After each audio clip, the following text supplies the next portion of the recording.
All right, you need a photo line.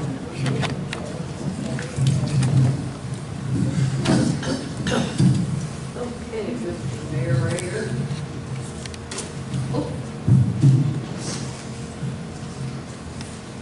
We got 5 skits for you today, but first, before we do that, I would like to introduce our cast here. We have Linda. Raise your hand, Linda. She's our Vanessa Redgrave, if you remember her. We have Leslie. She's our Audrey Hepburn. We have Bob, and he's our Water Mathau. We have Raleigh, which he claims he's George Burns, but we're not too sure. And we have Jean, she claims she's Lucille Ball. Now, that's okay. And we have Gail, which is Angela Lansbury. So, okay, if you see them kind of look like that, that's okay. We do want to point out that we are a readers group. And if you enjoy us and you enjoy what we do, then we certainly invite you to come and join us for the plays. You don't have to memorize anything.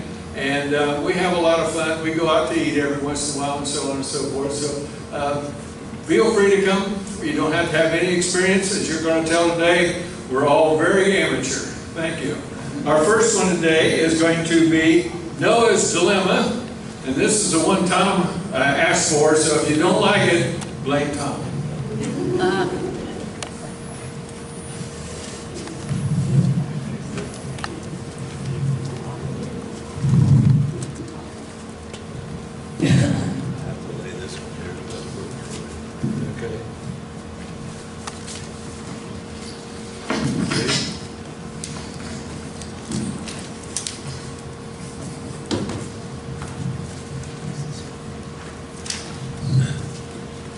You have all heard the story of Noah.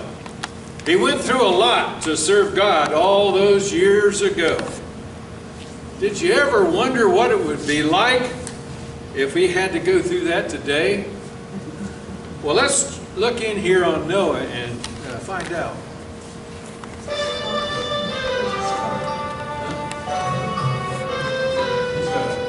Hello. Yes, sir. Is this really God? Is this some kind of a practical joke? That doesn't work. Some kind of a practical joke? I'm sorry, sir.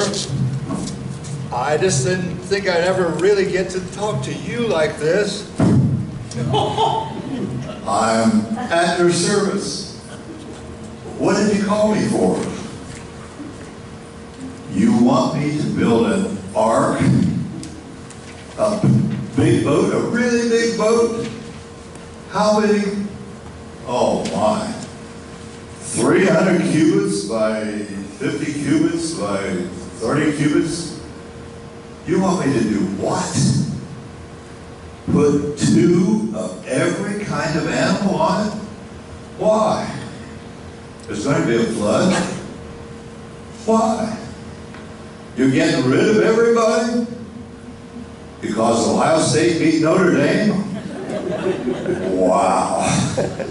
Okay, I'll get right on it. I only have one question. What's a cubit?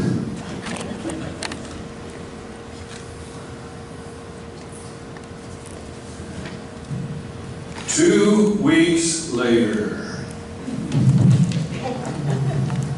Come in. She had not yet. I thought I heard the knock. Hi there. Hello. I'm BS, full of it. I am the building inspector for this area. I understand you are preparing to build a rather large structure near here. Is that correct? Yes, but it's not a structure, it's a big boat. A really big boat. Well, it doesn't matter if it's a tree house. If you're going to build in this area, you need a permit. And you can't build without a permit. Well, how do I get this permit? Well, first, you have to license and draw up a certified plan for this boat. We can't have an unsafe boat, you know. And then you must fill out this historical society to make sure that the boat will not detract from any other building in this area. Oh, and then you must show fiscal responsibility with these papers. You need insurance, you need to be able to pay for any accidents that happen on this site, and you need to be bonded. We don't want to have an old boat lying around here half done if you run out of money. Is that it? Well, pretty much. Once you hand in the paperwork, I will take it before the commission and get their okay. If they are happy, then they can start. Thanks, I guess.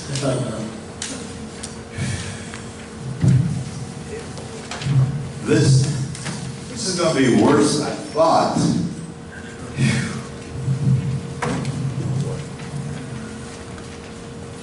This is my Emmy part.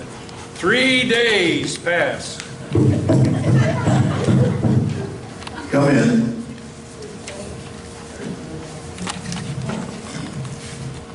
I'm Fern Franz.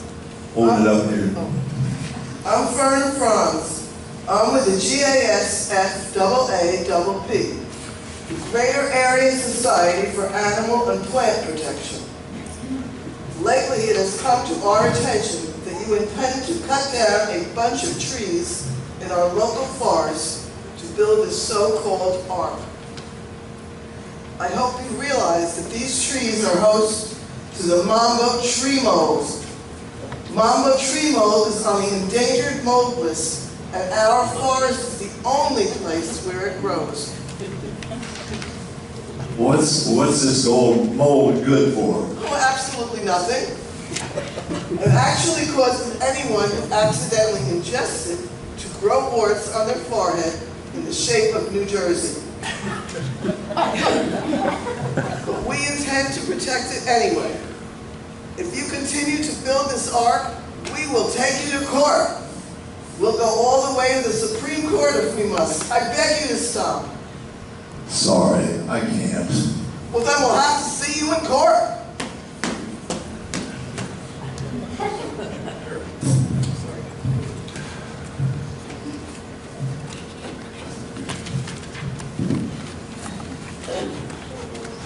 Another 3 weeks pass.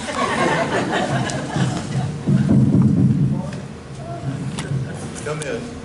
Come in. Hey, dude, I'm Bumpy. I'm here to see if the rumors I've been hearing are true.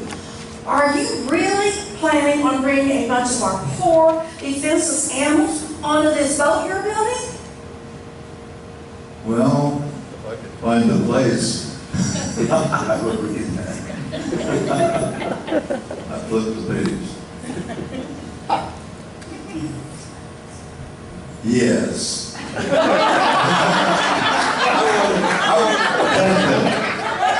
want to protect them from this big flood that's coming soon.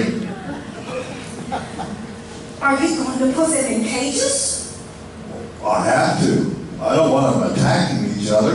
You can't do it, dude. Animals have rights too. They have a right to be free. They never did anything to you. Those poor animals can't be happy if you lock them up. But I'll let them loose as soon as the flood's over. That way they won't die in the flood. Oh, it doesn't matter. We who belong to the Keep Animals Free League will see that your animals are always free. We are already making up signs and we'll be picketing outside here within the hour. Keep animals free. Keep animals free. Keep animals free. What am I going to do? It's a whole lot harder than I could imagine. I'll never get done.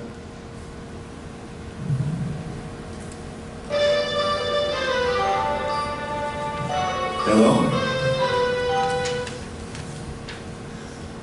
Sir, what can I do for you? Yes, sir. It's a lot worse than I thought. What? After all the work I've done, you decided to drop the whole thing? Why? You decided that humans will regulate and litigate themselves out of existence long before I ever get this boat built? Well, I think you're right. You always know what's best. Goodbye. And so the ark is never built. Noah goes on to become a hermit in Iowa, making toy boats out of recycled Pepsi bottles, and never answers the phone again.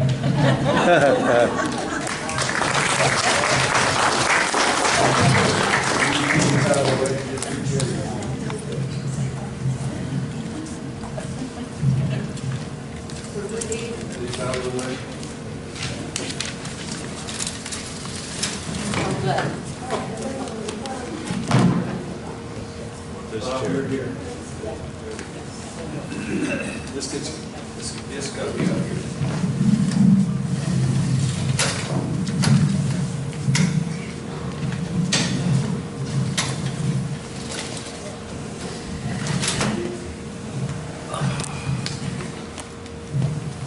Got your newspaper?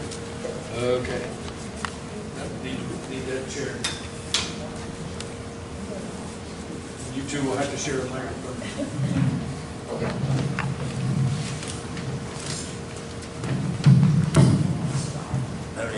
Yes, you do. I do not need this microphone. Thank you. You'll probably need it. They can't hear you in the back without it. Just don't hold it so close. Honey, I can't hold it. have a wonderful idea. Hey. Well, I haven't introduced you yet. Okay. The next skit is called So What? Honey, I have got a wonderful idea. Oh, how much is this going to cost? Oh, no, Pete. This is going to save us a lot of money. You remember last week when you told me that I couldn't get a new pair of shoes to wear with the dress that I have? Yes, you know we just can't afford luxury like that when I need a new bowling ball.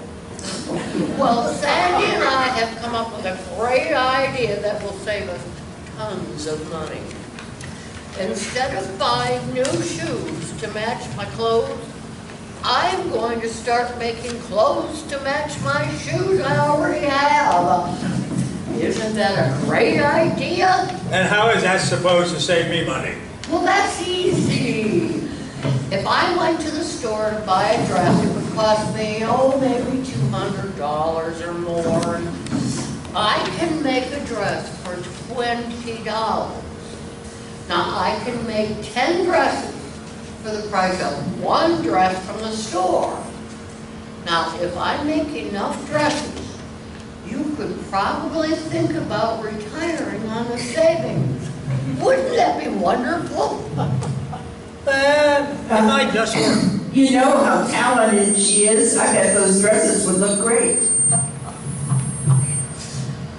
Well, we only need a couple of things to get started. Yeah, like what? Oh, a pair of scissors and a measuring tape. We could get those for only $15 at Walmart.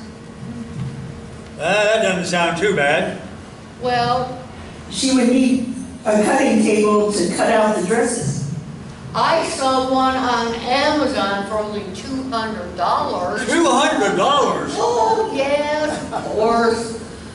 I would need a good sewing machine to make all those dresses.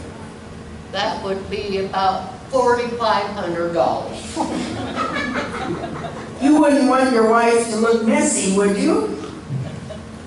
And I figure $200 more to get the cloth and the thread and stuff. Oh, my God.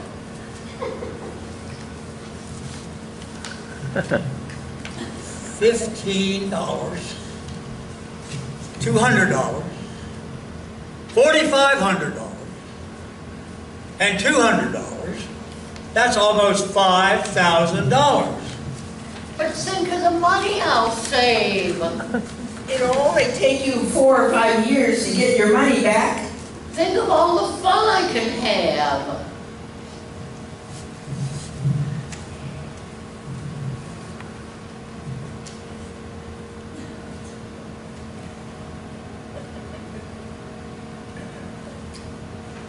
I don't know.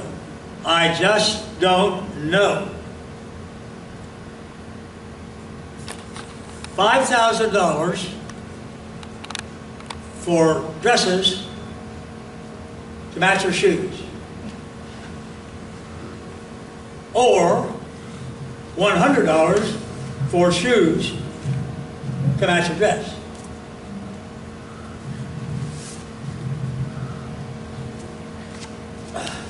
I'm telling you, you're getting the shoes that you talked about.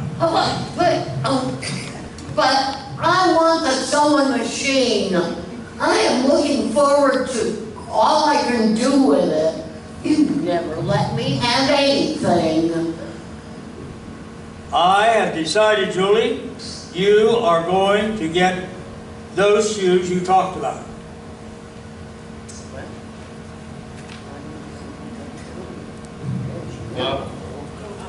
Bob, You won't. Please. Stomp off. Not yet. Yes, you do. I've made up my mind. You're getting the shoes, and that is final.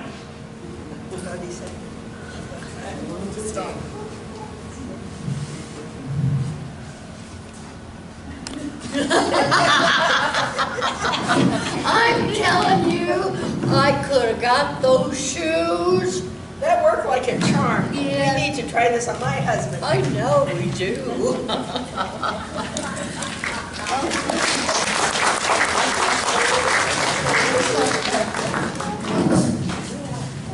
Who needs this?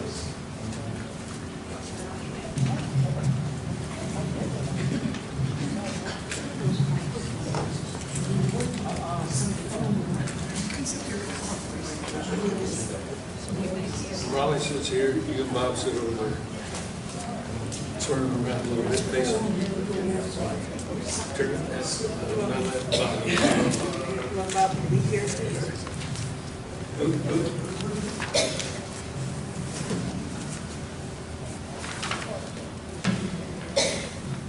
The next one is something that a lot of us should use, and my wife always was interested in this, and it's called the marriage counselor.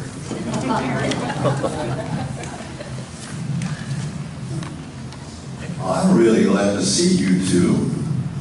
Marrying people is one of the joys of being a minister. Now, I'll be happy to officiate your marriage. Now, I realize you two are old enough to understand how important it is, the ramifications of this important step in your lives. But my bishop requires that I talk to you two before I marry you.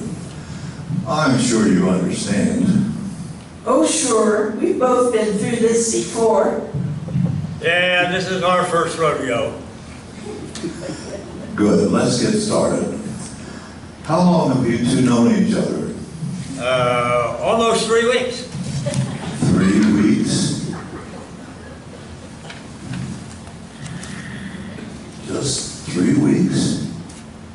We were both getting new Social Security cards down at the down at the Social Security office? we were both getting new Social Security cards. He sat down next to me, and I noticed he was wearing the same orthopedic shoes that I was. It was like we belonged together. But you've only known each other for 3 weeks. Isn't that a little quick to get married? Oh, no. No, at our age, we can't afford to wait on anything. I don't even buy green bananas. Okay, well, let's get on with other questions. Tim, were you ever married before? Yes, I've been married twice before. Oh, for how long? Well, I was married to the first wife for 4 years, and to the second for 3 years. Oh, why such a short time? Well, they divorced me because of illness. Oh, I'm sorry. Yeah, they both got sick of me. Okay, well, how about you, June? I've been married 3 times. Divorced too? No, they all passed away. Well, I'm sorry to hear that. How did they pass? The first one ate poisoned mushrooms. Well, that's too bad. How about your second husband? He ate some poisoned mushrooms too. That's some coincidence. I suppose the third husband ate them too. No, he fell down the stairs.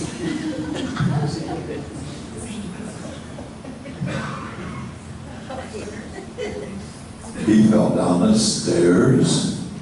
Yeah, he wouldn't eat the mushrooms. Oh, I think you two should get married. It'll keep the rest of us much safer.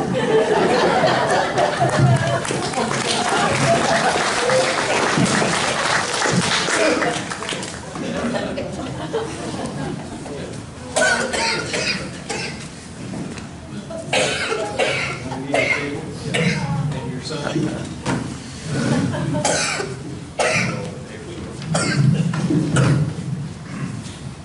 This is all behind the scenes.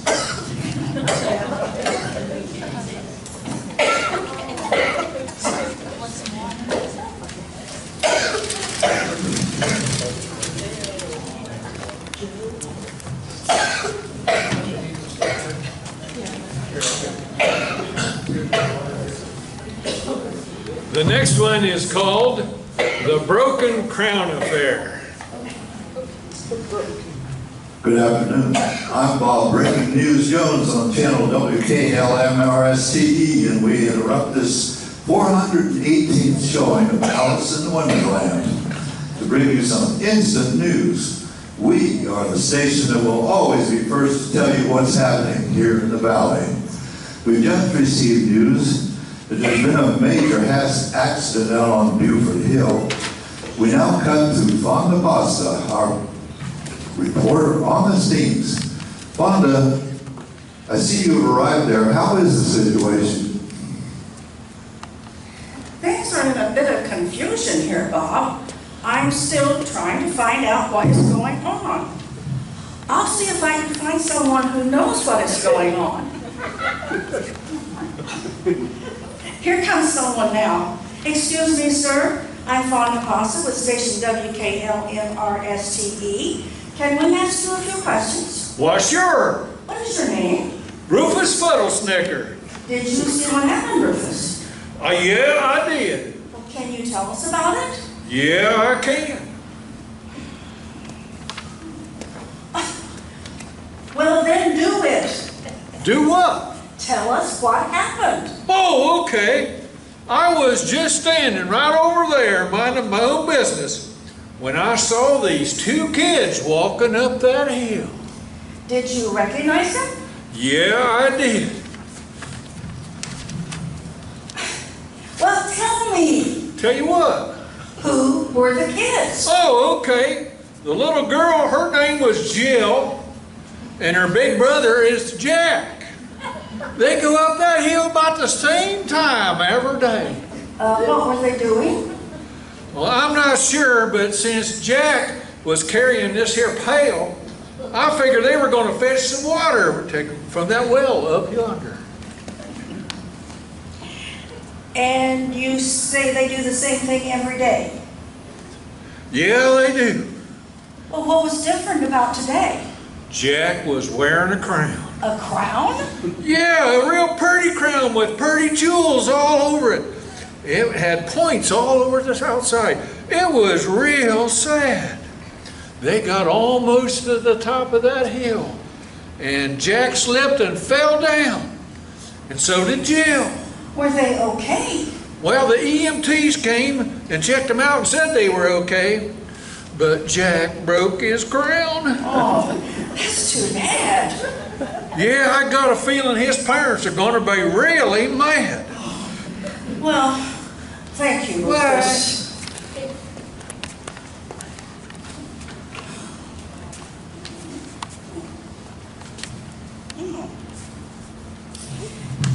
Excuse me. I'm Fonda Pasta from station WKLMRSTE. Can you tell me your name? Sure, I'm Sarah Surefoot. I'm the president of the Always Be Safe Commission. Our motto is, if you run with scissors, you'll get the point. And what are you doing here? As you know, Fonda, our goal is to keep people safe in spite of themselves. We think it is more important to be safe than to live a normal life. We are here to see if the parents should be held responsible for letting Jack go outside wearing that pointy crown. He could have put his eye out. We may try to prosecute them. Anything else? Oh yes, definitely. We are also going to check the path that Jack and Jill were traveling on. Since they both fell, it is quite possible there are major safety problems there. Well, what can be done? Well, we're not able to say at this time. That will have to be decided by the county commissioners. I must be going, but here comes one of the commissioners now. Are you the commissioner? Yeah, I am. Did you check on the path? Well, yeah, I did. Do you know what needs to be fixed? Yeah, I do. Well, tell me Tell you what. how you are going to fix the path. Oh, okay. We commissioners are going to meet next week. We will assign a commission to make a more thorough inspection of that there path there and make recommendations as the best way to fix it. Then we'll just pass a law outlawing crowns on the path. But that doesn't fix the problem. Yeah, but that way we don't have to spend any money. Oh, I give up. Well, Bob, that's all we have here. Back to you. There you have it, folks. Apparently, Jack and Jill went up the hill to fetch a pail of water. Jack fell down and broke his crown, and Jill came tumbling after him. Tune in at 6 o'clock when we'll bring you updates on this breaking story and also uncover an expose of Little Miss Muffet. Good day from Instant News. Back to the show already in progress. The Three Stooges meet the Three Musketeers.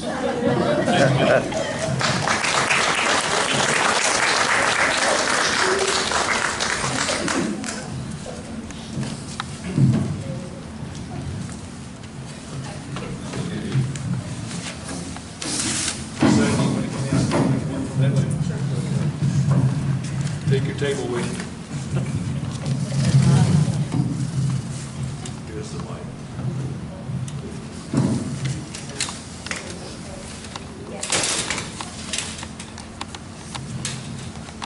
Leslie, you're the narrator.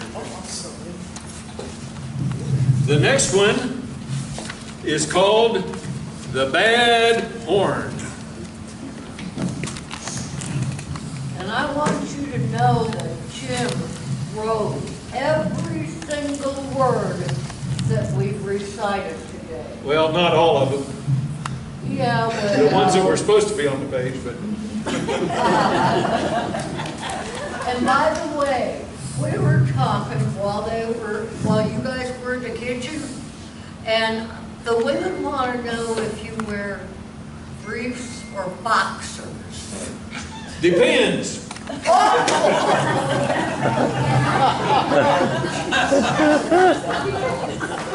And if any of you don't get that joke, you don't need to be here at the Masonic home.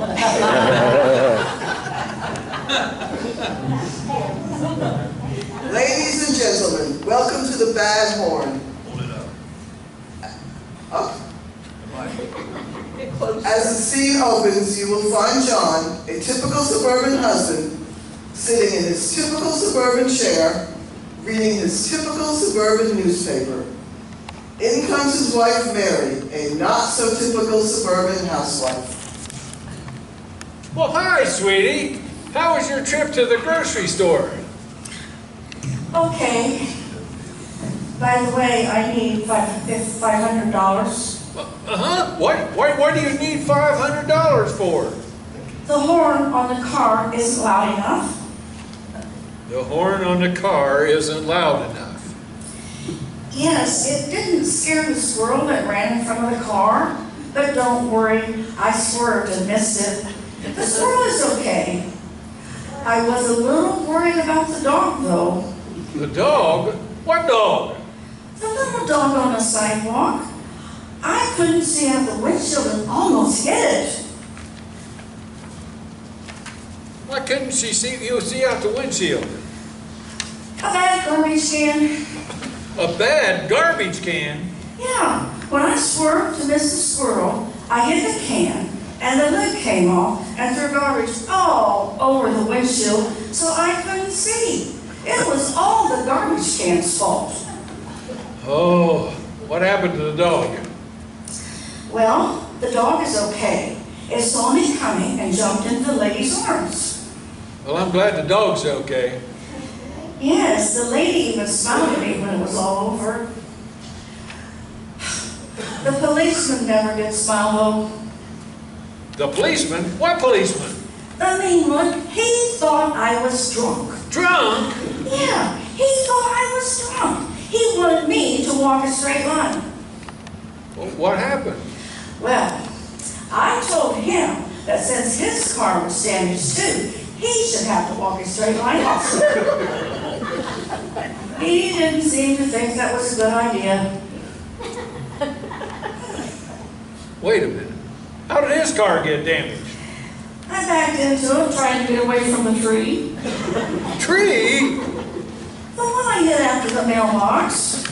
Mailbox? The one I knocked down because of the bad garbage can. Any more surprises? No, that's it. Now, let me get this straight. First, you swerved to miss a squirrel. That's better than swerving to miss a squirrel. Because of the horn.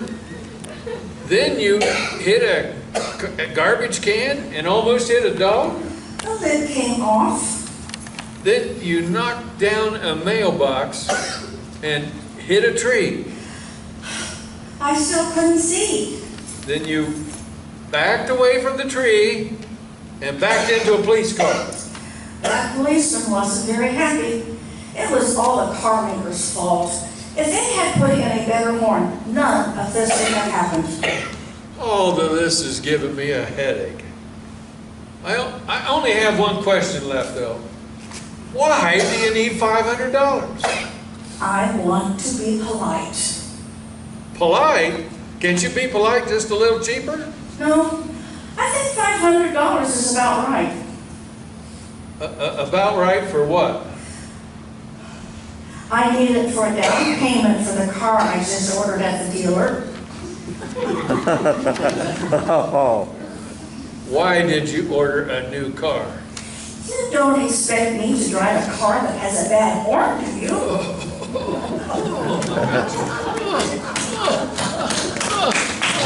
Wait, not done yet. This is all giving me a headache. Any of you guys got an aspirin? Hey, you want to trade wives? Now you can clap.